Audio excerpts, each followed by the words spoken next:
कराची समेत मुल्क भर के लिए बिजली सस्ती करने की दरखास्त पर कल समाअत होगी। नेपरा माहाना एडजस्टमेंट में बिजली 37 पैसे सस्ती करने की दरखास्त पर समाअत करेगा। मजीद जानेंगे डॉन न्यूज़ के नुमाइंदे ताहिर शिरानी से। ताहिर, बताइएगा।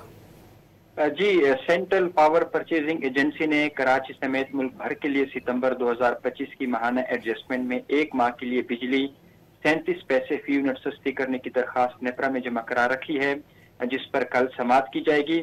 हुकूमती पॉलिसी गाइडलाइंस के मुताबिक माहाना एडजस्टमेंट का इतलाक के इलेक्ट्रिक सार्फिन पर भी होगा।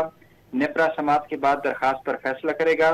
सितंबर की माहाना एडजस्टमेंट के इतलाक नवंबर के बिलों में किए जाने का इम्कान है। इस वक्त कराची समेत मुल्क भर के लिए अगस्त 2025 की माहाना एडजस्टमेंट लागू है। नेपरा ने अगस्त की माहाना एडजस्टमेंट की मात्रा बिजली 8 पैसे फी यूनिट महंगी की थी। जी, बहुत शुक्रिया ताहिर शिरानी इन तफसीलात के लिए।